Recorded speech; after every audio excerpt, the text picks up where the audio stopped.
Welcome everyone to National Grand Rounds on Paving the Way Toward Career Longevity, a panel. And I'm just so happy to be in the presence of some amazing people who bring various perspectives to this important issue. And before we start, just to go through some important disclosures. Our objectives today is to crowdsource ideas to help articulate key strategies toward career longevity, to discuss CAEP's advanced practice position statement, around advanced practice and represent views from all different stages of career.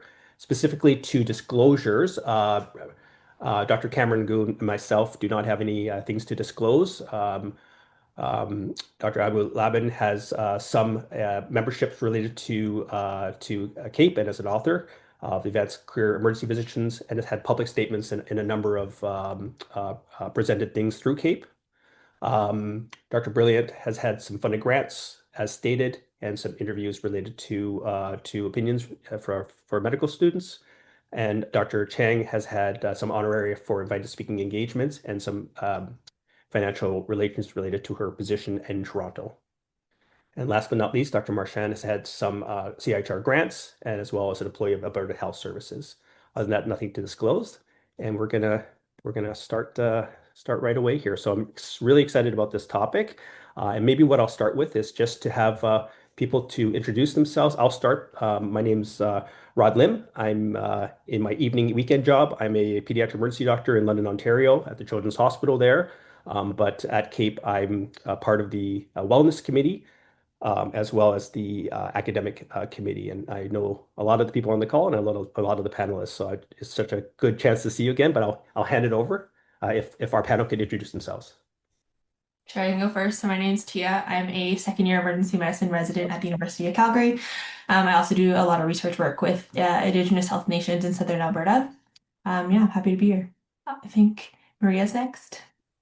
Hi, everyone. Nice to meet you. I'm Maria Berliant. I'm a fifth-year emergency medicine resident in Ottawa, and I'm also a fellow in medical education and currently pursuing my master's in health professions education with a focus on equity, diversity, and inclusion.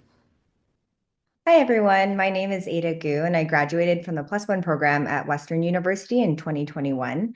Since then, I've actually been practicing full-time emergency medicine at the University Health Network in downtown Toronto, and I also work at Mackenzie Health, very involved in resident as well as undergraduate teaching, and I'm one of the co-directors of postgraduate education at UHN. Hi, folks. I'm Riyad Abu-Laban. I'm an emergency physician at Vancouver General Hospital and previous research director of our department, and I graduated from a Royal College residency quite a few years ago. Hi, everyone. I'm Brittany Cameron. I'm a staff physician at Michael Garron Hospital in Toronto. I sit on the CAEP Wellness Executive with Rod, and I'm the Deputy Director of the Academic Wellness Collaborative at the University of Toronto. Hi, everyone. My name is Joan Cheng, and I'm the Chief of Emergency Medicine at St. Joe's Unity Health, Toronto. Fantastic. And welcome, everyone, and thank you all again for joining. I have the task of trying to basically provide a little bit of context over the next few minutes, framing really why this topic is important. As most of you know, emergency medicine is a pretty young specialty in Canada, born out of advocacy and collective purpose. CAEP was actually founded in 1978. Emergency medicine itself was a specialty that was recognized in the early 1980s, alongside a parallel development of enhanced skill certifications through the the College of Family Physicians of Canada. And CAEP has played a central role in helping define the national identity. And it's pretty amazing to think that the first people who have graduated from the program are now just beginning to retire. So really, we're only one career length in terms of a specialty in Canada, and Canada is pretty far advanced in terms of emergency medicine collectively compared to the world. So we are young, but we're also incredibly important in terms of the world in emergency medicine. We've had a lot of systemic structural tensions. We have two largely uncoordinated training programs and persistent challenges in national workforce planning. These have been clearly articulated in CAEP's 2016 Collaborative Working Group report, which really identified, almost 10 years ago, a looming human health resource shortfall and called for coordinated reform, which really a lot of the recommendations have not been implemented today. The current state of emergency medicine reflects really consequences of decades of unresolved system-level strain. We have many national surveys, which CAEP has led, where burnout levels have been profound and unfortunately worsening. In 2022, nearly 60% of emergency physicians reported high emotional exhaustion and almost two-thirds high depersonalization. And that's a deterioration from 2020. We were involved in an earlier pre-pandemic study that showed an alarming rate of almost 85% of burnout. And in any kind of survey, emergency medicine, unfortunately, tops the list as a specialty and in terms of burnout. One other really important fact is in our initial survey, we found almost 14.3% of emergency physicians through their career had contemplated suicide, of which 6% were within the last year. These are not in isolation, and physicians are consistently pointing to a broken healthcare system, understaffing, bed block, moral injury, and lack of societal support. Attrition data further underscores the threat to career sustainability, revealing stark gender inequities. Women leave emergency medicine substantially earlier than men by almost 12 years. And scary, 1 in 13 men and 1 in 10 women in a recent American study exited emergency medicine within 5 years of residency. With shorter median careers, younger age at exit, higher rates of departure, these are all patterns that system design and structural inequity, rather than individual resilience or preference, is shaping who can sustain a long career in emergency medicine and highlight the absence of good Canadian data on race, disability, and other intersecting inequities. Despite these challenges, emergency medicine remains deeply meaningful work with the opportunity to make tangible differences at moments of greatest vulnerability. Increasingly, burnout and attrition are being recognized not as personal failures, but as predictive responses to structural conditions, and therefore problems amenable to structural solutions. The calls for system-level change have been through this collaborative working group and more recently through EM Power, through CAEP's efforts, really recommending around staffing, scheduling, workforce planning, and equity-informed retention strategies. I think, the thought of our careers and the threats to them, and more importantly, to all the new generation emergency physicians coming, is the reason we're here today to really have a thoughtful discussion around career longevity. So without further ado, I'd like to start a question to our brand new training residents. When we are thinking about learners about to head into hopefully a long career in emergency medicine, what are your thoughts? And I'll turn it over to Tia first. Yeah, I think on entering emergency medicine, I was greatly aware of some of the stressors that exist in the specialty, specifically, like you mentioned, access block, hallway medicine, and some of the demands of night shift work and how that can take a toll not just on your health, but also on morale, like you had mentioned. I also heard a lot of physicians kind of in that post-COVID era talking about longer wait times, overcrowding, and then some increasing hospital capacity pressure issues, and then how that even further led to burnout and declining job satisfaction. But really, like when I had heard all of these stories, there was also some stories of overwhelming positivity about the specialty that still radiated from a lot of staff and residents that I had talked to. Things like it being a good choice for family prioritization. I have a 5-year-old, so that was really important for me. Being able to be the one that's kind of calm and helping hand to a family who's experiencing some of the worst days of their lives, I think was one of the things that drew me personally. And then the ability to care for patients across all ages, acuity levels, and clinical domains. So I think coming in, it was kind of a balance of two worlds, but ultimately, I do think that there's a lot of positivity in the job that we do.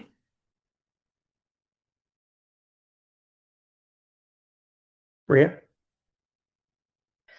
I would have to echo what Tia said. When I was starting out, I was hearing a lot of people talking about a lack of career longevity in emergency medicine, and I was told very early in my training, even as an early medical student who was interested in Emerge, to, plan to branch out, take on additional positions, take on additional responsibilities outside of solely direct clinical practice. And actually, this is one of the motivators for me to pursue a master's in medical education, and also to build a life that is full of interest outside of medicine that I do feel has helped me be able to manage through residency and hopefully manage in my career moving forward. I was also told a lot about the challenges of shift work, but personally, after doing the 24-hour calls, the shift work felt like a breeze. So to me, that felt like a better option given like work-life balance.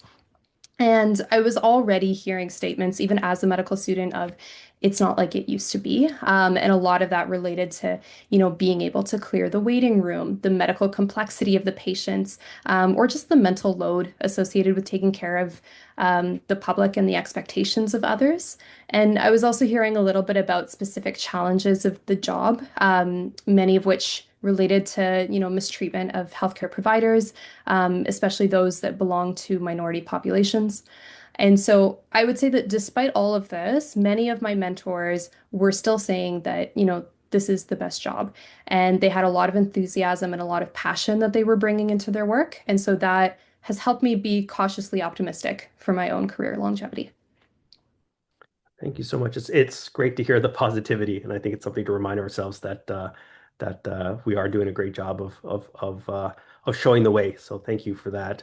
And I guess turning to people who have started their practice, within the first 5 years, to Ada and Brittany, having practiced now for 5 years or so, what has your experience been? Yeah, so it's actually very interesting because I did my +1 residency during the COVID era. So at that time, the volumes were actually at an all-time low. There was like a lot of decanting from the emergency department. It felt like we were all kind of a unified front. So we were working with the different specialties, we were working with the hospital to try and fight this global pandemic at the time. And there was actually more governmental resources and funding allocated at that time. So I think that was a very different clinical landscape than the one I've experienced over the past 5 years. We've really seen a rapidly increasing volume expectation. We're being asked to practice more hallway medicine. And there's also a lot more overcrowding, or at least that's what people tell me. But I think despite all of the inherent challenges that we see in our practice, I think my practice has actually been super positive. So I think coming into this specialty, I had a lot of really great mentors, a lot of really positive reflections on their job. They were 10, 20, 30 years out, and they were able to incorporate a lot of different other specialties or other interests into their career as well. So I think it was really reassuring to know that my clinical practice didn't just have to be emergency medicine. I could also incorporate aesthetics. I could incorporate leadership. I could incorporate administration. So it was really reassuring to know that I could still be in practice 30, 40 years later. And I think from a practical standpoint, I really appreciate the flexibility in emergency medicine. So I think all of us have experienced, working evenings, weekends, nights. But I think what is so nice is the flexibility and being able to swap with other staff. So I've never really had to miss like a major event like a wedding or an engagement. I've always been able to make those. And also the flexibility and where you're able to work. So I've been able to work in rural settings, in community settings, in academic settings, and really find that balance that works the best for me. And I think looking forward, I do have these interests outside of work, but I think the clinical expectations in terms of shift work will allow me to balance that out and really pursue my passions as well as this clinical work. I'll finish. I graduated from residency in 2020. So this was, of course, like a time of heightened stress and uncertainty. But despite its challenges, like Ada mentioned, there was a real sense of unity during this time. And I was well aware of the career span being shorter. An average of 10 years was the stat that was circulating at the time. And this is, of course, like not financially feasible when you consider that being a full career. I was also aware of data that it was younger female physicians that were experiencing higher rates of burnout and leaving the profession at earlier rates than their male counterparts. But at the same time, like others have mentioned, like I did enjoy the dynamic work environment and the team-based practice that emergency medicine offers. And I was fortunate to simply be influenced by mentors and leaders in emergency medicine who were passionate about the work that they did. They were engaged in teaching and advocacy and served as great examples of what a rewarding career could look like. So my experience to date, like over the last 5+ years, has been largely positive. I can acknowledge that there are, of course, inherent challenges, but yet appreciate the unique benefits of a career in emergency medicine. And like others, I cite flexibility, autonomy related to shift scheduling, team culture, and clinical variety as elements of emergency medicine that I value the most. I'm sure Maria and Tia are happy to hear that you didn't say just wait till you get attending. It sounds like you've continued those good positivity. Do you guys have concerns about your career longevity, having now been out there? Do you see it around you, or what are your thoughts? Ada? So being 5 years into practice, I actually am more reassured about my career longevity than less. I think the more that I work in this job, the more that I realize it's not just about the resuscitations, it's not just about those high acuity moments, but there's so much privilege and it's so special to be able to, be the safety net for the most vulnerable populations. It's so special to be able to be there for your patients, to be empathetic and sympathetic and really provide comfort in those times. And so I think in the last 5 years, I've really developed a passion for this aspect of emergency medicine, which really counteracts some of the inherent burnout and the inherent challenges that we also face. Brittany, any follow-up here? No, I agree. I think like variety is the spice of life, and that if you can find something that is of value to you in practice, that allows for the career itself to be more rewarding. But I think that my career will ebb and flow, and I may pursue different things at different times, but it won't be the sheer practice of emergency medicine or challenges within the field that I anticipate will cause me to leave. Fantastic. So turning to our more senior colleagues who have had many years in emergency medicine, have seen the ebbs and flows and the changes. I guess I ask the two of you, are you surprised of where we are now? I'll go ahead and start. So thank you. So I'd say I'm both not surprised and quite surprised in different ways. I'm not surprised by the pressures that we're facing. We've seen the warning signs for years: rising patient complexity, challenges with accessing community care, primary care, long-term care, hospitals functioning above capacity as being normal. And none of this appeared overnight, and many of us could feel the strain in the system long before it reached this point. And I'm also not surprised at how well, as a specialty, we have coped with this, because we constantly MacGyver solutions for everything. We are trained to adapt. We are problem solvers. We accept uncertainty. So these are our superpowers, but it also results in system pressures being tolerated much longer than they should, because we simply compensate for them. Where I am surprised and increasingly concerned is how pervasive moral distress has become, and how issues of safety and violence have now crept into our everyday work life. I never thought we'd be at a point where feeling unsafe at work would be seen as simply being part of the job. And that shift, I think, has been quite profound. But here is another kind of surprise, which I think is a lot more positive and more hopeful. I'm continually struck by how people in our field are punching above their weight, at how many emerge docs have moved into positions of influence far beyond the emergency department. These folks are not just surviving the system, they are actively shaping it. I see emergency physicians leading medical schools. They're driving national and international education innovation. They're redefining how knowledge is shared. I think of people like Teresa Chan, Dean of Medicine at TMU, whose roots in emergency medicine and medical education have shifted how an entire generation sees leadership and learning. I think of Justin Morgenstern of First 10 EM, whose work has transformed global emergency medicine education and created high-quality education that is accessible beyond traditional academic structures. I think of Samina Ali from Alberta, who is leading work in pediatric pain research. I think of Mike Burgunder, a regional medical director with the Interior Health Authority in BC. So what surprises me isn't that emergency physicians are capable of doing this. It's how often this leadership emerges despite our conditions. Emergency medicine has become a training ground for adaptive leadership, precisely because, as generalists, we see the system clearly, and we experience the consequences firsthand with every single type of patient.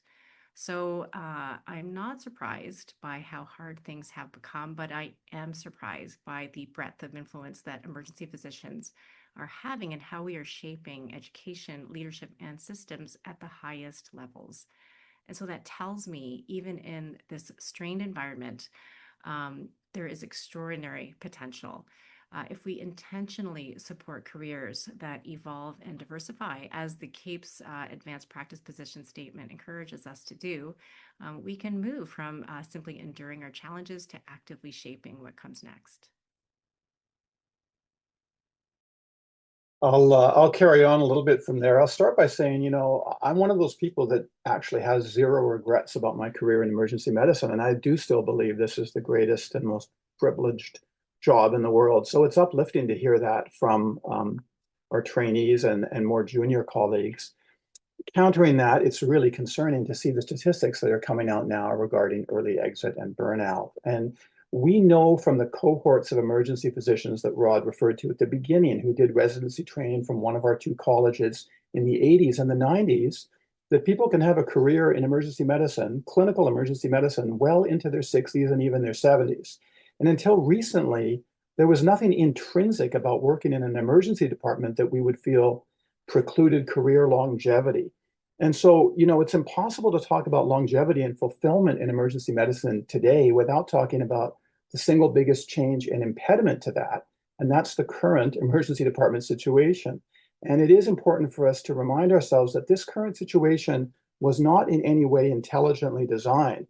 I think Joan's quite right that we saw it coming, but it kind of evolved that way. And we could do things differently tomorrow with current resources if the system wanted to do that. And so I guess my answer would be, I'm disappointed at where we're at, but I'm not really surprised. As Joan said, emergency medicine is the one area of medicine that has been told and has kind of come to believe in a way that there's no way for us to better control our inflow and our outflow. And yet we're great problem-solving people, as she pointed out. And when you combine that with a lack of availability and accountability for off-hours care and unscheduled care and overcapacity care by other areas of the system, the result is what we have. And, we have a culture, and our willingness to think outside the box, our personalities, they're fantastic. They allow us to do all these great things. They're what allows us to become the great leaders that we heard about. But our lack of standards has normalized scope creep in our job. It's normalized work conditions that have become overwhelmed, undignified, unsafe. And there are innumerable examples of that, including hallway care and housing of admitted patients.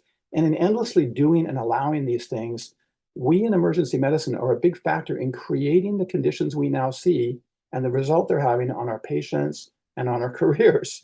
So I do think to solve that, we have to first recognize that in a circumstance of constrained resources, which we have and will continue to have for the foreseeable future, the system, and that includes well-intentioned administrators, almost always follows the path of least resistance. And we in emergency medicine are not doing ourselves or our patients or the evolution of the system a favor by enduring whatever is imposed upon us or comes our way by default.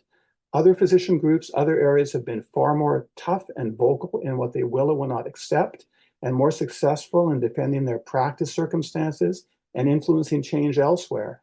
And I think we need to do the same. And when we have, we've seen positive results. And I'll just end by one plug to say that for any of you who haven't seen them, I'd really encourage you to read the 4-part CGEM editorial series that was led by Paul Atkinson on saving emergency medicine. This came out between 2021 and 2025. The papers get into the problems and the solutions in a lot more detail, and they really augment CAEP's work on the EM Power Report because they encourage more forceful action and advocacy by our community. Fantastic. Great points, both of you. And I guess turning to Brittany and Ada, what solutions do you think would help in career longevity and fulfillment for the two of you?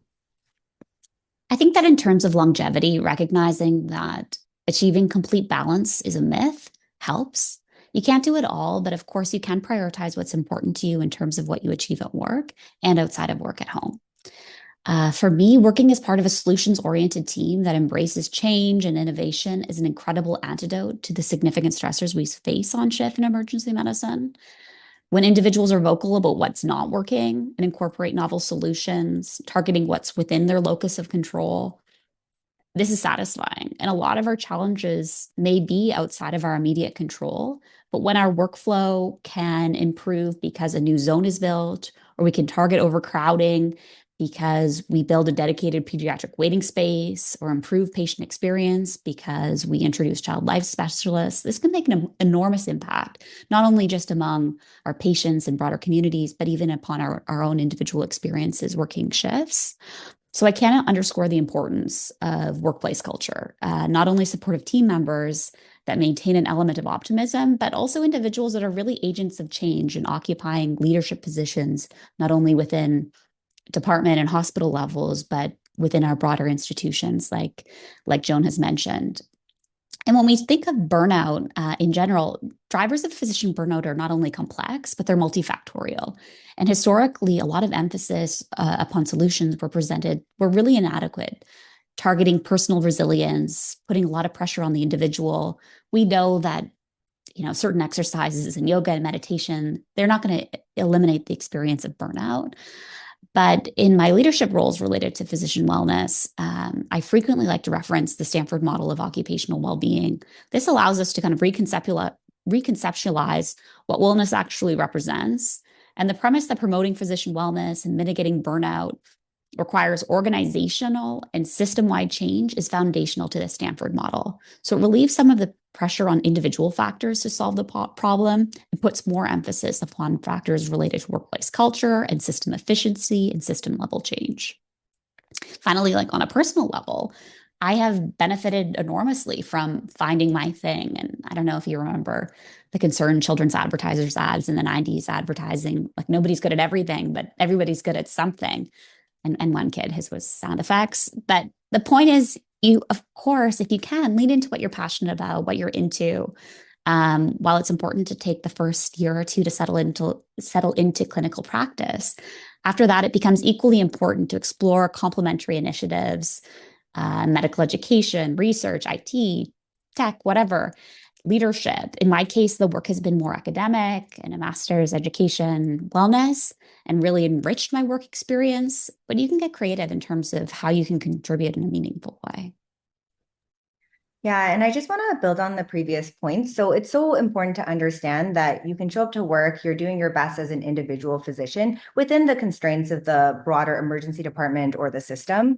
So only some things are within your locus of control. What I think contributes sometimes to a lot of burnout is trying to affect these changes or trying to, work outside the box, but thinking that you can change things immediately. And so there's all these different avenues for advocacy and for change.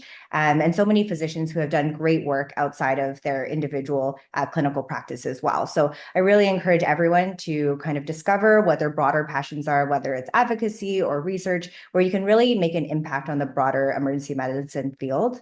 And I would say from a wellness perspective, there's multiple domains of wellness. So there's spiritual wellness, physical wellness, there's occupational wellness, amongst others.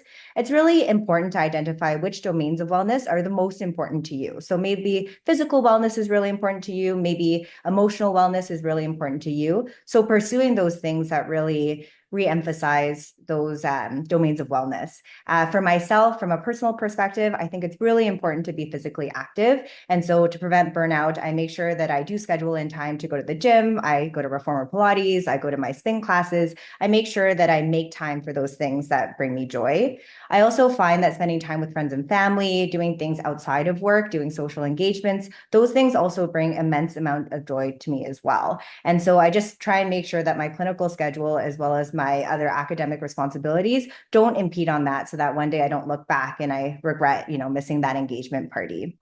From other perspectives, on a personal perspective, I really value sleep. So I think it's important to make sure that you're sleeping enough, to make sure that you're eating well. I think, sometimes I tell my residents that if they don't take care of themselves, unfortunately, no one else is going to take care of them. So I think it's really important for you to value yourself, to take care of yourself so that you can bring your best possible self to your clinical work and have the best possible outcomes as well. And I think what Brittany has said is so important. I think it's really important to shift away the responsibility on the individual physician to really emphasize that resilience is not built by the individual physician, but it's so multifactorial and so multifaceted. We work within a system, within a culture, and so making sure that there's workplace efficiency, making sure that our workplace culture is non-toxic and supportive is also so important to our well-being. And I feel very fortunate to have found workplaces like Mackenzie Health, UHN, where the leadership is very supportive, where our values, our goals are aligned, where it's team-based, where people are working towards like the same goals and outcomes. And I think finally, one thing that I've really noticed talking to more senior, more experienced physicians than myself is that the landscape of emergency medicine is always changing. The clinical responsibilities, the stress of the work is always changing. And so maybe 20 years ago during a night shift, you were able to sleep for some hours and nap. Whereas now it's impossible to imagine in downtown Toronto that there would ever be an interlude where there's no patients coming in or that you could take a nap. And so just recognizing that maybe before people could work 20, 25, 30 shifts a month, maybe that's just not feasible anymore and that we need to take a step back. Maybe your cap is 10, 12, or 14 shifts a month. So I think you should never feel guilty about capping your clinical limit. I think you just have to view what is best for your own wellness and preventing burnout. Fantastic. And I didn't pay them, but if you haven't had a chance, again, it's Wellness Week, and there's some excellent blogs in the past few days. One by Dr. Sarah Gray, who was specifically talked about sleep on Monday. And I really love this theme of both personal and collective agency around feeling like you're empowered and you work in a group that's empowered to make reasonable change. And again, highlighting what Riyad said, and not accepting necessarily the status quo, where the extraordinary has become ordinary, which has countless times occurred over the past few years. So thinking about that, Riyad and Joan, when you think, what do you think are the really important things that can and should happen to help create a specialty with excellent longevity and fulfillment? Well, I'm really impressed with what I've heard already in a lot of the sort of individual strategies. And I think there's an awareness of what we can do as individuals that didn't exist, at least for me, when I was at that stage in my career. I think, just shifting things back to the system itself, which to some extent, a lot of times folks feel they can't change. I think the single biggest positive message my generation can convey to those coming in now is the heartfelt belief that we can still change things. I actually believe my generation is outrageously optimistic about our ability to change things and affect change in emergency medicine because we've proved that to be true when we successfully fought innumerable battles over the last 4 decades to define the specialty. And these were battles for us to be defined as emergency physicians because of our training and certification, just like other specialists, and battles for us to use thrombolytics independently, to order CT scans, to use paralytics, to use drugs like propofol or ketamine, battles for using ultrasound, battles for running the trauma team. Every one of those things, and the list goes on, took years, and every one of those battles was successful. And it showed us that we can affect change and we can control our work environment. And so I do sometimes get a little deflated when I hear younger colleagues with an attitude like, you can't change City Hall, we're just a cog in the big system. Some friends have told me, they just come in, they sling shifts, they go home.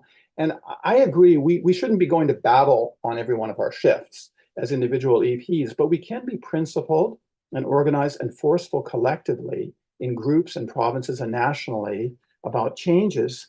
And the system could be made better with current resources if the pressure and political will existed to do that. And I still believe we are the best definers of the parameters of ED care.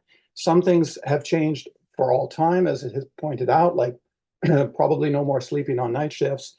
But those beliefs that we can influence things are really a counterforce to burnout and early exit that would feel inevitable in a bad system if you self-fulfillingly believe that you can't affect any change. And so my encouragement on this extends to things that we know we don't even control, like the approach to bed block and admitted patients. Our lack of full control over things doesn't mean we shouldn't continue to be defiant when it's appropriate and push system administrators for the changes that we feel are needed now with current resources until the longer term issues are addressed.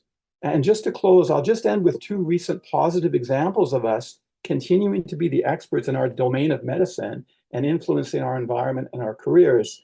The first is the CAEP Advanced Career Emergency Physician Position Statement. It's been mentioned a few times. It's going to be mailed out to all of you that are attending.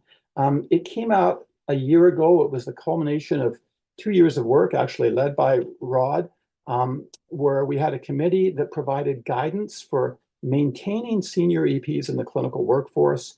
This arises from this age-old question, is emergency medicine just for the young? And also this question of, is doing it like a light switch? You're either 100% on doing everything or you're off. Or is it like a dimmer switch? Can you dial it down in your more senior years and shift your clinical practice? And I'm not talking about just shifting to other areas of medicine. It makes me very upset when I hear us say, you can't do clinical emergency medicine for a full career. I think you can. And if people want to, I think they should. And so check out that guideline. I think you'll find it really helpful, and I think all groups should look at it. The second thing I'd refer you to is an editorial that just came out in CGEM in this month, again, written by my friend Paul Atkinson. It's titled, Why We Need More Breaks Than We Think.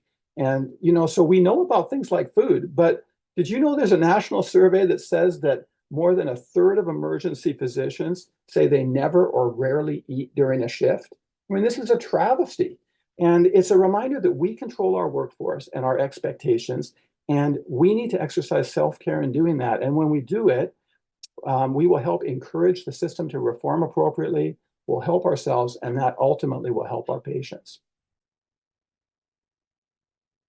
I couldn't agree more with what Riyad has said. So maybe I'll just speak from my own experience. But I've never truly felt burned out because I built my career around enoughness, growth, and belonging. So one of the concepts that has mattered most to my own longevity, so I'm in practice over 30 years now, it's something that I call enoughness. So this is really the decision to stop chasing more. It doesn't mean that I don't have ambition, but I've been able to define what is enough financially, professionally, and personally. And for me, this was the key to autonomy.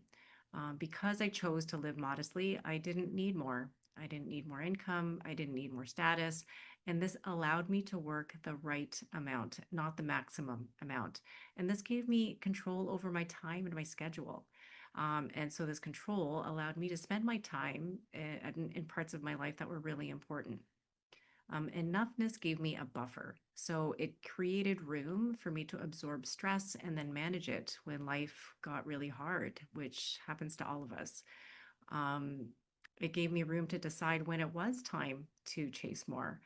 And it allowed me to continue to love working.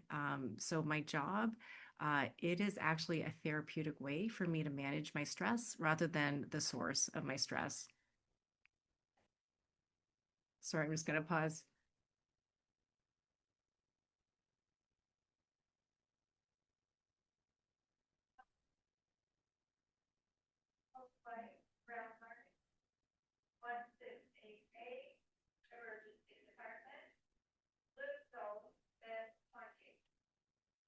Autonomy is important, but it isn't the only thing that's needed. So even a well-designed life can start to feel like something is missing. And for me, the second ingredient is growth, continuing to try new and hard things in my personal and professional life, things like sports, education, and leadership. So growth is important because it brings professional fulfillment. Even after decades of practice and decades of living, that feeling when you acquire a new skill or learn a new thing, it's like magic. It is what helps you achieve that flow state, which is that term coined by the Hungarian psychologist Csikszentmihalyi. So if autonomy protected my energy, growth channeled that energy in directions that were new and exciting. So I'd like to talk about autonomy's cousin, which is agency. If autonomy is the freedom to decide without imposition from others, agency is the ability to act in a given situation. And that sense of, I know what to do next, is so powerful. We work in complex systems, and without a sense of agency, it's really easy to feel acted upon by policies, by conflict, by decisions made by others. So it's really helped me, especially in leadership, is learning practical skills that restore agency. As we've heard from our colleagues, agency is important, but how do you actually do that? So for example, I've learned skills to better understand complexity, such as using the cone and the cube framework, which I learned in a Harvard leadership course. And so this is a framework that can help us see that even though we can't control the entire system, we can still exert influence and create change. Learning skills to manage conflict can make a huge difference. We know that conflict is a significant source of stress in the emergency department, conflict with our patients, conflict with our colleagues. And I can give you a simple negotiation skill that you can use in your next conflict. Call it an affiliative approach. So often in conflict, it's very common to fall into a you versus them sort of mentality. And with an affiliative approach, this shifts you from you versus them to us versus the problem. So for example, instead of you versus the radiologist and fighting for an imaging study, it becomes you and the radiologist versus the diagnostic dilemma. These skills can actually protect us from burnout on an individual basis. And it also can turn conflict into a way to shape and strengthen our groups. A group that can metabolize conflict is a really healthy one. So this leads me to the human need that we don't talk about enough, which is the need to belong. And for that, our groups are critical. The group is so important that it actually matters more than the job. When things get really, really tough at work or even at home, the group literally holds you above the surface when you feel like you're drowning. On days when you're strong, you can then help others. This sense of belonging to something bigger than yourself is remarkably protective. And that's where leadership comes in, shaping that group, protecting psychological safety, supporting people so they can grow and evolve isn't extra work. It is the work, and it is everyone's work. So enoughness gives us autonomy. Autonomy gives us time and space to grow. Growth gives us fulfillment. Agency gives us the ability to influence, and the group holds us up when we need it. I'm going to hand it back to Rod. Thank you so much. Wonderful advice all the way around. Thank you for that. I might need you to write that down for us, Joan. It was a very beautiful circle there. And so I'm going to give the last word to our future, the next generation. So giving you the floor for some last words of reflections, and what are your thoughts after listening to some of the thoughts and suggestions that have been put forth today? Maria? So I'll just start by saying that it's so meaningful to hear the reflections of physicians who have been in this career for decades. They've seen the way that this career has changed. And I'm so touched by how passionately they continue to advocate for better conditions for both the patients and the healthcare providers within our specialty. 5 years ago, I chose this specialty because I thought it was the best job in the world. And I still truly believe that. It does, of course, come with its challenges. And for myself, I agree with what's been said, what Joan has said, that it's so important to carve out moments of fulfillment, connection with patients, with learners, with peers, self-reflection on, why do I do this? Why do I come into work? What does this bring me, and how does this fill my cup? But I think it's also important to consider that burnout cannot be the sole responsibility of the individual. And as a specialty, we need to continue talking about career longevity. Burnout should not be normalized as an expected result of our work. And we also need to consider that certain members of our specialty are disproportionately affected by the challenges relating to career longevity. We heard today that women tend to leave this career sooner, and we have to take this very seriously. We need to listen to these experiences of these physicians and advocate for the changes that we need to see in order to stay in our careers. It's so important to have physicians from diverse backgrounds in positions of leadership to be present and heard in the discussions surrounding our careers. And, for myself on a more, personal level, I think that career longevity will involve a very dynamic process. I think it's going to be a lot of balancing things like clinical work with teaching and advocacy, and hopefully a very rich and fulfilling life outside of medicine as well. And I expect that there will be periods of time where, my life will get busy and this career will feel more like a job. And I hope that I'm able to give myself permission to do that as other things in my life can take precedent temporarily so that when I do come back to this career, I can come back stronger. And, I know that emergency medicine will look vastly different in 20 years than it does now. And I think that flexibility and the ability to find joy in the fulfillment that you can, in the things that you can control is very important. And I think for myself personally, it's going to be so important to actively avoid the trap of learned helplessness. And as we all strive for change within our institutions and our larger governing bodies, we need to continue to celebrate the small wins and to work on maintaining the momentum of changes that can take longer than expected, but need to continue to happen. Yeah, I think it's again like just worth mentioning how incredibly grateful I am to be in a room of people with such profound wisdom and experiences and a lot of the themes of collective change and importance of group advocacy I think are extremely vital. I think while the many stressors discussed prior are still present, they don't really deter me from my personal drive to making a difference and trying to fight for change, which I think is echoed here today. And the main reason why I chose emergency medicine anyways is I wanted to make change. I wanted to be a driver of better care, and I wanted to meet patients where they're at and provide care that prioritizes really all aspects of their well-being. And I think just as important it is to care for patients, it's really important to care for ourselves too. And I think these experiences shared today really show the variety of ways we can have a career in emergency medicine and that longevity in emergency medicine really won't come from doing the same version of the job every day, but for over 4 decades, just allowing our careers to evolve and grow with us. So I plan to really focus on what keeps me well and continues to allow me to grow throughout what I hope to be a long career in emergency medicine. We hope so too. We hope so too, indeed. Lovely reflections. I do want to open it up. We have about 12 minutes left in our rounds. And again, I thank all the participants for joining us. And I'm wondering if anyone has any questions for the panel. It's okay if you don't. We have things to move forward with, but I wanted to provide that opportunity. So the panel is open for questions. Yeah, so go ahead and ask.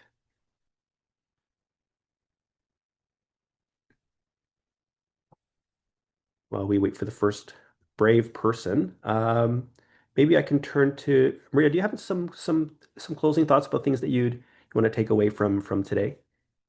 I know you just spoke, but I do, but I think that someone has raised their hand to oh, ask a question. fantastic. I just want to give them the opportunity. It's Thomas Miller. Oh, great. I don't have this showing up. I'm sorry. So thank you. Thomas, go ahead. Hey, thanks very much. It's an excellent panel, and thanks, Rod, for moderating this and always doing such a great job. Yeah, I'm sorry I'm not on video. My cell coverage right now is not perfect. A question I have for the group is I've been in emergency medicine for over 30 years and taken on numerous leadership positions, working at both individual and systems level. And the one question I have for the group is because this is something that I see amongst all of my colleagues that we none of us really had any good formal training in the emotional part of our work. Like just coping with the conflict, dealing with failure, dealing with difficult situations. And I think what I've seen in the arc of my career is it is becoming a more challenging workplace um, with the system changes that are happening, but also with patients. Like even like 10 years ago, we just had more respect from people, and it's become a more sort of uncivil or incivil environment.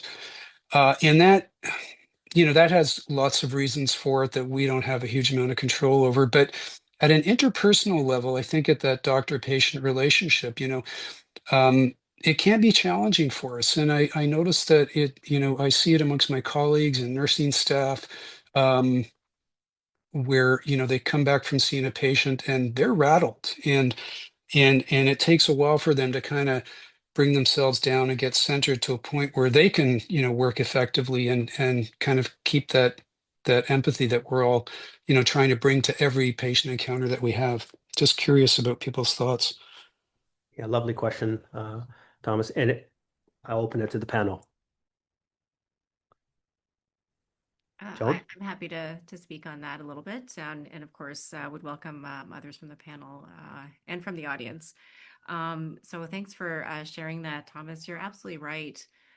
We've got all kinds of channels for formal education around PE. Like, how much more do we need to learn about this topic? But to me, like, people talk about these like there is called soft skills. I look at them as being core skills, and they're absolutely deserving of our attention because, to be honest, they are skills that can be learned. It just is going to take some attention. I think what avenues, what infrastructure already exists for your educational spaces, and could you leverage those times like your educational rounds? And instead of it being a medical topic, it can be one of these topics. For example, how do you deal with microaggressions wherever they're coming from your patients, from your colleagues, from when you go to the grocery store? These are skills that you can't really figure out in the moment because like it happens and then it's over, and then what do you do next? So there are ways to learn these skills. It just again takes some time. So again, if and I think this is our job as leaders is how can we teach these skills to our people? Yeah, lovely. Brittany?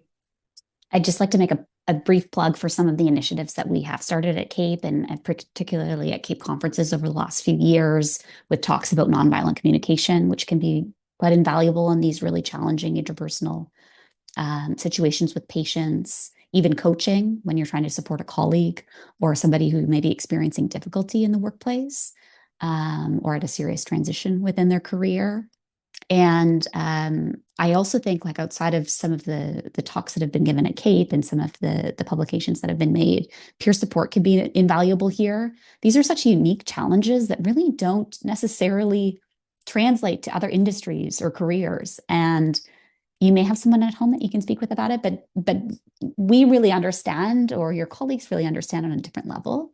So the impact of peer support here can be invaluable. And I just want to cite other important speakers in this space. Don Lim, for example, at UHN, has given excellent talks related to vulnerability and dealing with challenges and failure. So I invite you to look into some of those publications and talks that have occurred in the past. And Maria? I just wanted to add to what's already been said. I agree. I think that there is a growing mistrust for the healthcare system and for healthcare providers from the public. And I do think that it's very important within our interpersonal interactions with our patients to recognize that many of them are coming from a place of vulnerability, and many of them are coming from a place where they truly feel that they are going to be harmed by coming to the healthcare system, by being in the emergency department. And I recently gave a presentation that was called The Performance Art of Medicine. I am a performance artist outside of healthcare, and something that I was talking about was that there is a role for being very intentional with the way that we carry ourselves, with the way that we communicate with people, and with the intentional, quote unquote, performance of empathy and communication skills, not for the point of, lying to our patients or faking being empathetic, but to create a space where patients feel safer in our care, patients feel more comfortable, patients feel that there is more of an openness for a collaborative discussion.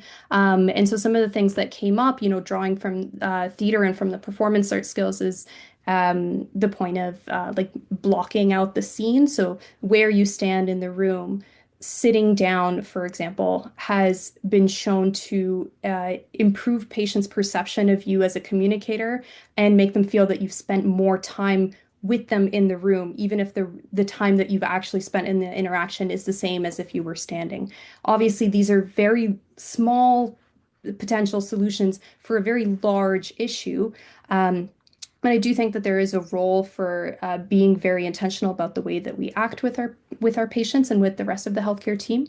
And I would say the other thing in terms of being able to step out of this role, it is very difficult. You know, we're dealing with people oftentimes on their worst days. The emergency department sometimes does bring out the best in people, and sometimes it brings out the worst in people. And being able to, recognize that and do intentional things either before or after your shift to put on that hat of, okay, now I'm an emergency doctor for this duration of time. And when I step away, I'm doing things to go back to the rest of my life, to be able to participate in the rest of my life and to be able to kind of to let things go, and being intentional about that harm and that compassion fatigue not adding up to a point where it is becoming a significant limitation in your ability to work. I'm just cognizant of the time, and I'll encourage you to read the chat. There's a nice discussion going around some of the advanced practice thing and around the older physicians working within the collective group of the younger physicians. I would just love to say that along that same theme that's been coming through is we really have evolved tremendously as a specialty, and it just heartens me to hear all the people who are just starting practice or training talk about these things that have become pretty standard across a lot of emergency departments, but did not exist 10, 20 years ago. And certainly, I think it's expectation of leaders now to be incredibly aware of what, as Joan said, crucial skills, really not soft skills, but crucial skills around support. And I would just add the idea around hot debriefs and debriefing in general around these critical incidents. Thomas really talked about the toll it took. And I do want to just from a housekeeping point of view say that you will be emailed a survey around this so that everyone has a chance to give feedback on these rounds. And if I can, for the last 2 minutes, I just want to finish with a little bit of a story around the emotional toll. I just saw a interview with, it's funny, the pit came out, and at first everyone was pretty fascinated because it's kind of like, geez, this feels like a day of our work. And it was kind of it made a little noise in the first season, but it's really blown up, right? In season 2, it's winning all these Academy Awards, and everyone always suddenly interested in the life of emergency physician. And I watched him give an interview, and he said, what really struck me was not only highlighting the real work of us and anyone who works in the front line, but his mom was a nurse. And what she said is actually watching some of these episodes, she started having a lot of these memories and PTSD of these very significant losses that she had during her career that she never really talked about. And he reflected, and I think of all of us, that it's amazing to me that I'm hearing about this from you now, Mom, because you went through this and literally you came home and you made dinner, you took me to dance, you did all that kind of stuff. And I reflect for myself, we could have the worst possible day, and then we go home and the extraordinary becomes ordinary, and we just put our face on and we go on to work. But it has a crazy toll on us. I mean, we're privileged to do the work we do, but it has a huge toll on us. So I'd like to end to say thank you to all of you for the work that you do. It's incredibly important. And I hope you found this talk useful. I'm incredibly grateful to all the panel members providing your perspective and incredible insight. And I think the most important thing is to keep the discussion going. So I thank all of you, and I don't know if there's any closing remarks, but again, I thank you all for your participation.